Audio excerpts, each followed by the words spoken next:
Alright, ladies and gentlemen, I'm here on the show, and I'm here to talk about my first NFL game of the day here. So let's talk about the first one here. Let me get into the fucking card here. So the first thing I want to talk about is pretty much the upset here. The Tennessee Titans beat the Jacksonville Jaguars.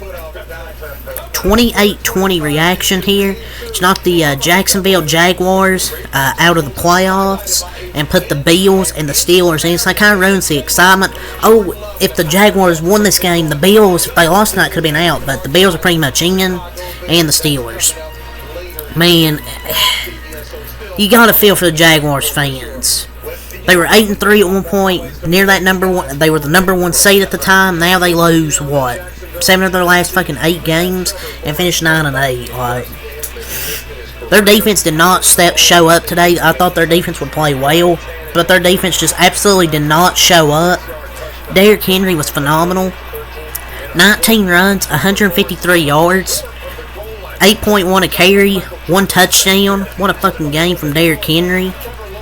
And he basically said, he took the mic and he said, I want to thank you for the 8 greatest years of my life. So maybe that's a hint that Derrick Henry might be leaving Tennessee after this season. But maybe he could stay. Maybe he'll stay there. We'll see. But it might really be over since he said that. But that was a great performance. And they're still going to have a top 10 pick, even getting that win. And all they had to play for was to ruin somebody's, to spoil the party. And they did that exact thing for, against Jacksonville. They did that exact thing. So, great game from Derrick Henry. Tajay Spears also had 3 catches, 3 runs, 25 yards, 1 touchdown.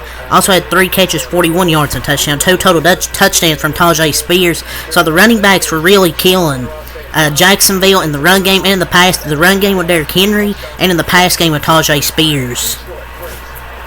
Tannehill was 17 of 26, 168 yards, 2 touchdowns, 1 interception. So he did it again. So they played spoiler and sent the Jags on an early vacation.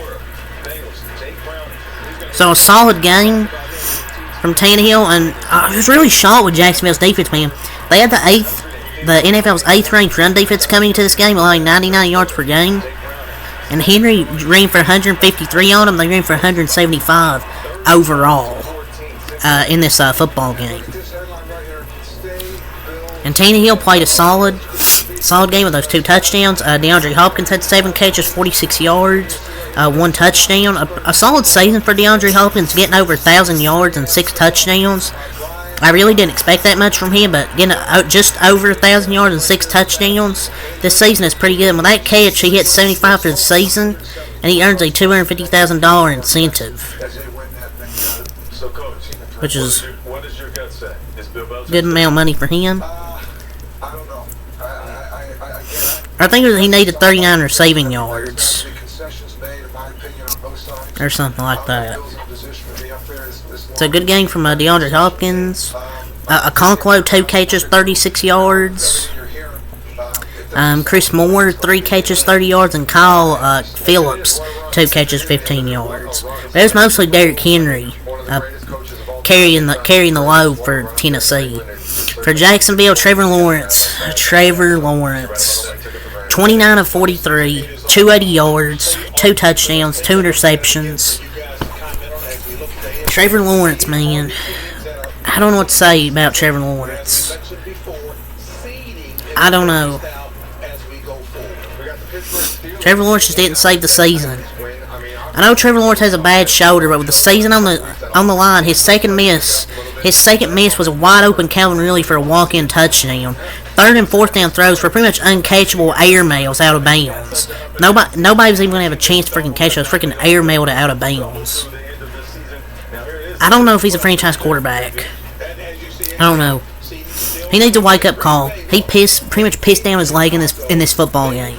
He can't be a franchise quarterback and have a playoffs and division title on the line and play like he did today.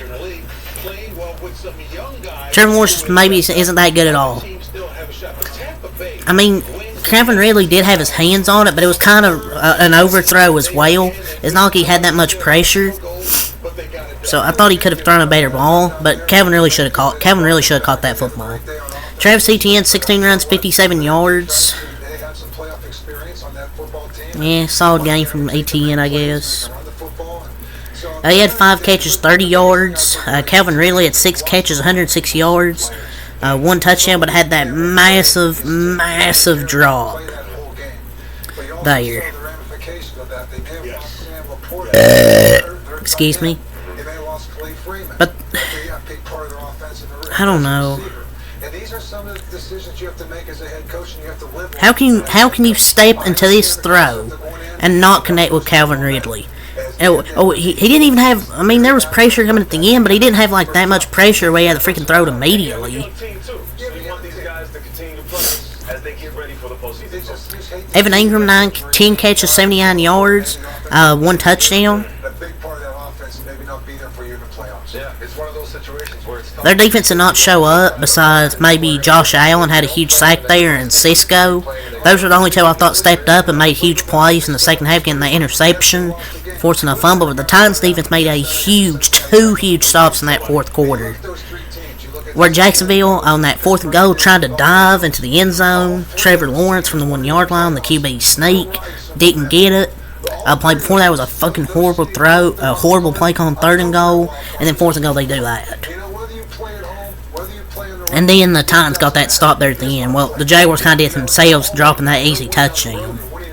The Jaguars in the season 9-8, Titans 6-11. Both their seasons, well, Titans was already over. Jags is officially over.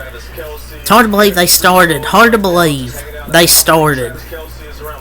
8-3, and then ends the season 9-8 with only 1 more win. They really blew an 8-3 start. Like, the Jags were so bad the rest of the season. But Steelers in the playoffs, man. We wanted you to win, Jacksonville. We didn't want to watch the freaking boring ass Steelers. Now we have to freaking watch the boring ass Steelers in the playoffs get blown out by like 35. Jaguars probably would too.